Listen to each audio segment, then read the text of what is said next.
नमस्कार साथियों, स्वागत है आप सभी का अतुल दुबे क्लासेस में।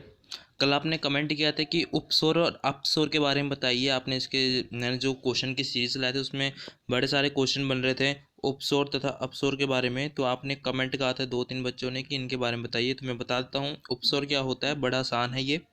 जब पृथ्वी, ध्यान से सुना, जब पृथ्वी सूर्य के सब अधिकतम पास होती है, मतलब जो पृथ्वी है सूर्य के अधिकतम पास आ जाती है, उसे क्या कहते हैं, उपसौर। मतलब जो पृथ्वी सूर्य के पास आ जाती है उसे उपसौर कहते हैं। और ऐसी स्थिति कब होती है? 3 जनवरी को ऐसी स्थिति बन जाती है जब पृथ्वी सूर्य के सबसे नज़दीक आ जाती है। तो ये भी डेट पूछा जा सकता है कि ऐसी स्थिति कब बनती है? 3 जनवरी को होती है, जब पृथ्वी सूर्य के सबसे निकट आ जाती है। और वो होता है 40.70 करोड़ किलोमीटर। ये सब होता है, मतलब 40.70 किलोमीटर पृथ्वी नज़दीक आ जाती है सूर्य के। अपसौर क्या होता है? पृथ्वी जब सूर्य से अधिकतम दूरी हो जाती है उसे क्या कहते हैं? अपसौर कहते हैं। जब पृथ्वी सूर्य से अधिकतम दूर हो जाती है उसे कहते हैं अपसौर कहते हैं। ऐसी स्थिति कब बनती है? 4 जुलाई को बनती है। वो कितने किलोमीटर दूर हो जाती है? 15.21 किलोमीटर दूर हो जाती है। तो अब मैंने आपको बता दिया उपसौर और अपसौर क्या होता है। तो चलिए आज अपना टॉपिक स्टार्ट करते हैं लॉन्गिट्यूड एंड लैटिट्यूड के बारे में। तो आपके सामने मैंने कुछ मैप खोल रखा है, आपको इसमें समझाऊंगा लॉन्गिट्यूड क्या होता है और लैटिट्यूड क्या होता है। तो आपको जो लॉन्गिट्यूड और लैटिट्यूड है इस मैप के द्वारा आपको अच्छे से समझ में आएगा। सबसे पहले बात करते हैं, आपको यहाँ पर दिख रहा होगा सबसे ऊपर एक नॉर्थ, यहाँ नीचे आपको दिख रहा होगा साउथ। नॉर्थ को हम अगर हम हिंदी में बोलते हैं तो इसे हम बोलते हैं उत्तरी गोलार्ध। और जो साउथ को बोलते हैं दक्षिणी गोलार्ध। अगर हम इंग्लिश के जो स्टूडेंट हैं उनको बता देता हूँ, उसको बोलते हैं, और जो इंग्लिश के स्टूडेंट हैं उनको बताता हूँ, ऊपर वाले को बोलते हैं नॉर्दर्न हेमिस्फेयर, और नीचे वाले को बोलते हैं, जो साउथ आपको यहाँ दिख रहा है उसको क्या बोलते हैं? Southern hemisphere. और हिंदी में क्या बोलते हैं हम उसको? उत्तरी गोलार्ध तथा दक्षिणी गोलार्ध। अब समझते हैं हमें समझना कैसे लॉन्गिट्यूड लैटिट्यूड के बारे में। काफ़ी आसान है, ध्यान से देखिएगा। बीच में आप यहाँ पर एक लाइन देख रहे हैं, ये लाइन जिसे हम क्या कहते हैं? इक्वेटर कहते हैं। इसे हम विषुवत भी कहते हैं। ये कितने की होती है? 0 डिग्री की हमारी इक्वेटर होती है, सभी को पता होगा। जो हमारी इक्वेटर होती है वो पृथ्वी को 2 भागों में विभाजती है। ये पहली भाग होता है ये ऊपर वाला, ये दूसरी भाग होता है ये नीचे वाला। पहला ऊपर, दूसरा नीचे। तो इसमें हम पढ़ेंगे अक्षांश रेखा। अक्षांश रेखा के बारे में पढ़ेंगे, यानी लैटिट्यूड रेखाएं कौन सी होती हैं। तो लैटिट्यूड रेखाएं होती है जो इक्वेटर आपको दिख रहा होगा, इक्वेटर के जो नीचे ऐसी रेखाएं होती हैं, ये आप देख रहे हैं जो लाल लाल नीचे जो रेखाएं जो मार्क की गई हैं, ये होती हैं कौन सी? अक्षांश रेखा। इसे हम लैटिट्यूड को हिंदी में क्या बोलते हैं? अक्षांश रेखा कहते हैं। तो ये अक्षांश रेखा, ये कौन सी, ये वाली कौन सी होती है? जो ऐसे फ्लैट की तरह होती है एकदम नीचे, तो ये कौन सी होती है? अक्षांश रेखा होती हैं। अब जानते हैं अक्षांश रेखा से क्या क्या क्वेश्चन बन सकते हैं। पहला क्वेश्चन अक्षांश रेखा से ऊपर ये बन सकता है कि एक अक्षांश रेखा, समझ ली पहली वाली एक अक्षांश रेखा है और ये दूसरी वाली दूसरी अक्षांश रेखा है। तो इन दोनों रेखाओं के बीच में दूरी कितनी होती है? ये सबसे इंपॉर्टेंट पूछता है कि इन दोनों रेखाओं के बीच में दूरी कितनी होती है। तो कितनी होती है? 111 किलोमीटर। याद कर लीजिएगा, 111 किलोमीटर इन दोनों रेखाओं के बीच में दूरी होती है। मैं लिख देता हूँ अच्छे से, 111 किलोमीटर। तो एक रेखा तथा दूसरी रेखाओं के बीच में दूरी कितनी होती है? 111 किलोमीटर। 111 किलोमीटर। अब इसमें से हम कुछ समझते हैं महत्वपूर्ण अक्षांश रेखा। अभी मैं आपको बताऊंगा इन अक्षांश रेखा की संख्या। अगर आप देखेंगे तो जो इक्वेटर है वो पृथ्वी को 2 भागों में विभाजित करते हैं, एक ऊपर एक नीचे। 2 भागों में विभाजित करता है, क्या? एक ऊपर और एक नीचे। तो जो दोनों में होती हैं और इसमें बीच में आ जाता है हमारा इक्वेटर, जिसे हम कहते हैं भूमध्य रेखा या विषुवत रेखा के नाम से जानते हैं। तो ये दोनों आती हैं, तो ऊपर कितनी अक्षांश रेखा है और नीचे कितनी अक्षांश रेखा है। तो आपसे नीचे आपको यहाँ पर 60 लिखा दिख रहा होगा यहाँ पर। तो आप समझिए यहाँ तक कितनी अक्षांश रेखा है? नीचे नीचे तक 60 अक्षांश रेखा है। यहाँ पर नीचे आपको लिखा हुआ मिल रहा होगा। और जो ऊपर ऊपर कितनी अक्षांश रेखा है? 30 अक्षांश रेखा है। अगर हम जोड़ेंगे 60 + 30 तो हमारा उत्तर हो जाएगा 90 अक्षांश रेखा। कितना हो जाएगा? 90 अक्षांश रेखा। तो नीचे कितनी अक्षांश रेखा है? 90 अक्षांश रेखा है। और ऊपर कितनी अक्षांश रेखा है?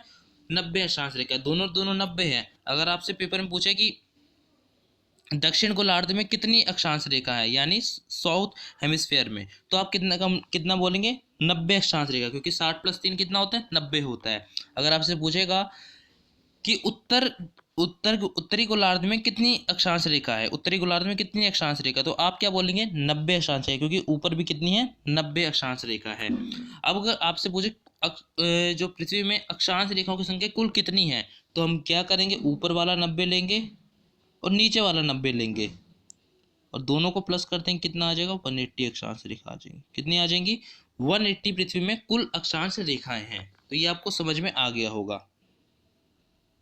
तो वैसे तो 100 कितनी हमारी 180 अक्षांश रेखाएं टोटल, लेकिन आपको कुछ महत्वपूर्ण अक्षांश रेखाएं याद करनी है। जैसे आपको याद कर लीजिए कर्क रेखा, एक भूमध्य रेखा, एक मकर रेखा, ये 3 रेखाएं याद कर लीजिए। आगे वाली वीडियो में बताऊंगा इनके ऊपर क्या क्वेश्चन बन सकते हैं, लेकिन आप फिलहाल के तौर पर याद कर लीजिए कर्क रेखा होती है, एक भूमध्य रेखा होती है, एक मकर रेखा होती है। 3 याद कर लीजिए बस, इससे ज़्यादा रेखा के बारे में नहीं पूछा जाता पेपर में। तो आपको मैंने 3 अक्षांश रेखा के बारे में समझा दिया अच्छी तरह से।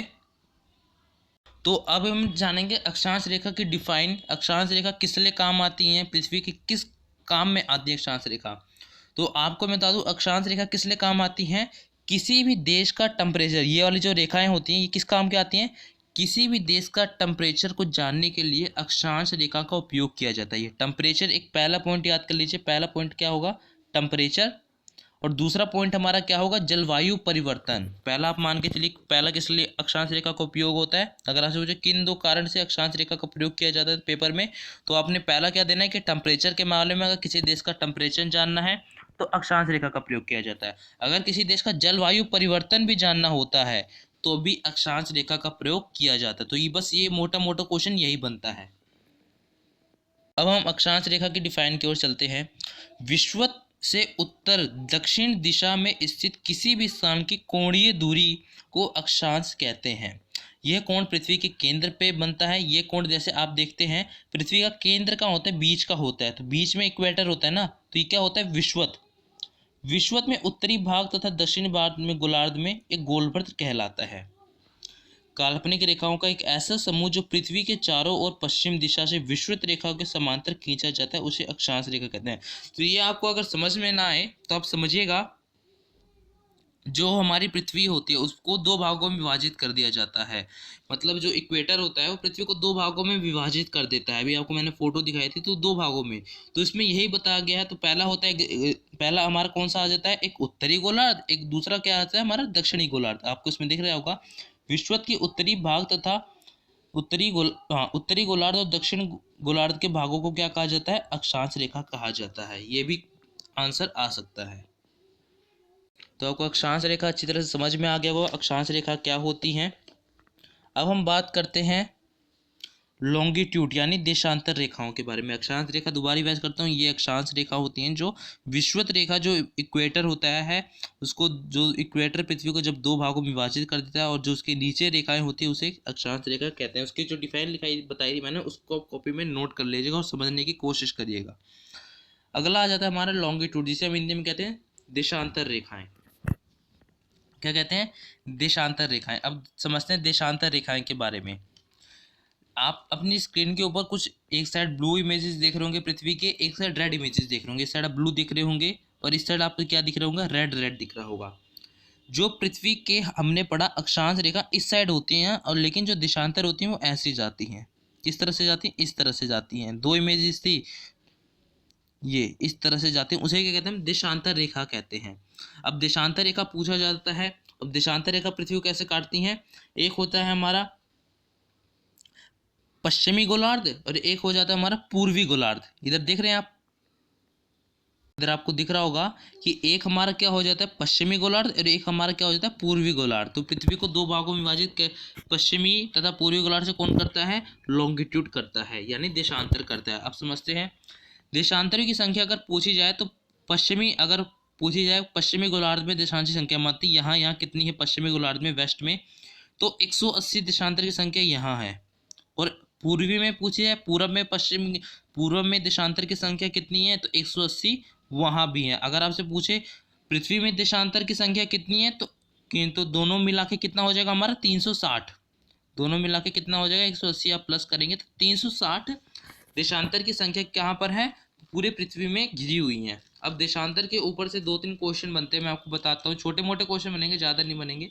इसके बाद मैं क्वेश्चन सीरीज भी लाऊंगा जिसमें मैं आपको बता दूंगा कि क्या क्या क्वेश्चन बनेंगे देशांतर रेखाओं से ऊपर, वो कल लेके आऊँगा। लेकिन आज आप ये समझिए कि देशांतर के बारे में।